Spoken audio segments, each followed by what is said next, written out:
In this video, I want to talk about using triangles and n-gons in the context of hard surface modeling.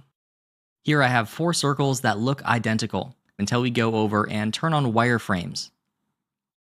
Now we can see the first one is made up of quads, the second and third are made up of triangles, and the last one is just one big n-gon.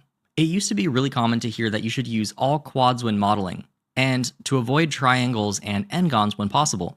That's definitely more true when it comes to subdivision surface modeling, which we'll talk about in the next chapter, but when it comes to hard surface modeling, that's not always the case. Let's take a look at an example here where I've used the simple deform modifier to warp all of these objects. You can see that the first one deforms quite well, because it has evenly spaced quads that crisscross and loops running in both directions. We get a nice smooth Pringle-like shape that's kind of making me hungry. On the second one though, we only have edges running directly towards the center, so we get a pinch right there in the middle, and we don't get that nice smooth blend when looked at from the side. This third one is kind of like that, but completely uneven, so it's even worse. And this last one is probably the worst of all, because it gives us the same result as the third one, but under the hood, and we can't even see where those edges are being connected whatsoever. So when it comes to deformations, evenly spaced quads definitely wins. If you're making a curved or bent surface, this is absolutely the way to go. But when you're making hard surface objects, there are a lot of other types of features to consider. For example, you might be wanting to use a bevel modifier. Well, if that's the case, this first one doesn't do a very good job at all. Because it has these really squished faces near the corners, we get a pretty bad result. Also, the bevel is fanning out rather than pointing towards the center.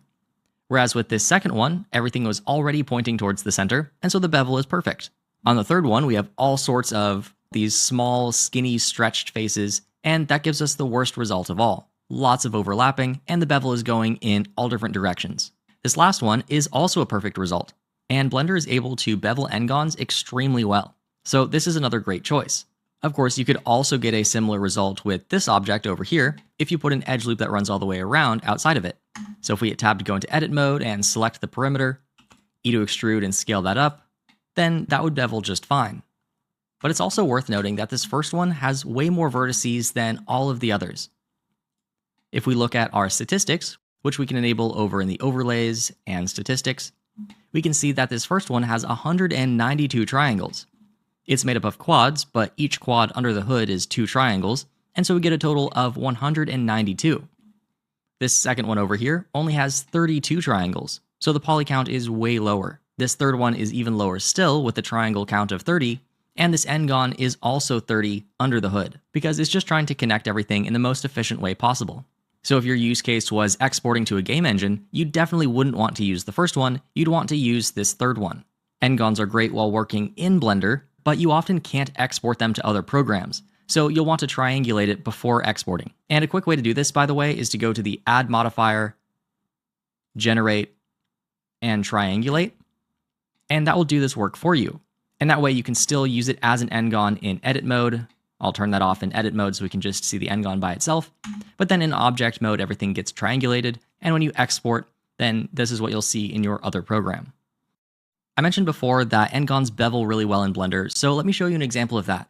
Here we have an object that's mostly boxy with a few bends in it, and with the top and bottom as just one big n-gon, this is beveling really well. This is essentially beveling the same as if I took this face and inset it. All of the bevels are running in the same direction as those newly created edges, and that's exactly what we want. However, if we were to connect all of these vertices together, then we might get different results. For example, if I connect this one to that one, those newly created edges are already kind of running in that direction. So if I connect them with the hotkey J, or connect a vertex path, then that doesn't really change much at all. But if I connect this vertex in that one, hit J, then it forces the edge to run in that direction and overlaps with the edge next to it, and we get a really bad result. So if you have to connect all of these edges together, then you need to find an edge that's already in the direction that the bevel is expecting. Here's where this can come into play. One of the weaknesses of n-gons in Blender is that they can't have complete holes. So if I were to use my knife tool, I'll hit K and I'll just draw a box here. If I hit enter to make this cut, then you'll see that we have some edges automatically connecting to the sides. I'll hit E to extrude, so we get a bevel around the edges, and that actually worked surprisingly well. Most of the time when I do this, I get a completely garbage result.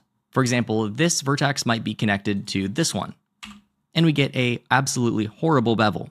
The trick with holes is that you need at least 2 edges connecting them from the sides, so that you split one side of the face and the other.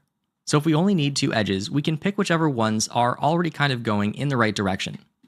For example, this vertex here is already sort of pointing towards this one, so I'll hit J and connect those. You can see it offset it just a little bit, but if I increase my segments such that that's right in the middle, then everything lines up and that looks perfect. This vertex and that one look pretty good when connected, but this one is being forced in that direction a little bit too much. So what I'd probably do here is just add a new edge loop to this side and connect that vertex there. We could also try to connect this one with one over here. And that doesn't look quite as good, so I'll just create a new edge for that.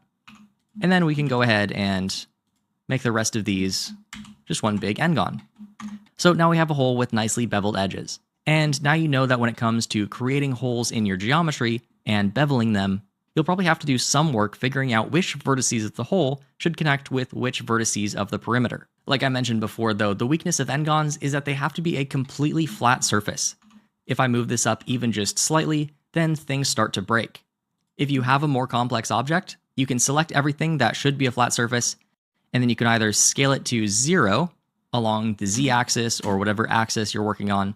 That will also flatten it out. Or if you're working at an arbitrary angle, there's an add-on that you can use to do this really fast. You can go to Edit and Preferences, head to Extensions, and this might look a little bit different in your version of Blender because I think it's going to evolve a bit over time. But if you type in Loop Tools, go ahead and download that and enable it. It'll be in your add-ons. I'll turn that on. And now when I select these faces, I can just right-click, go to Loop Tools, and choose Flatten. So that works even if it's at, some crazy angle like that. The Flatten command works really well. So all that to say, n-gons should be completely flat if you choose to use them. So to sum everything up, quads works really well for deformations and curved surfaces. Triangles work really well for reducing poly count, and n-gons work really well for stopping edge loops, as well as for working with flat surfaces that have a complex perimeter.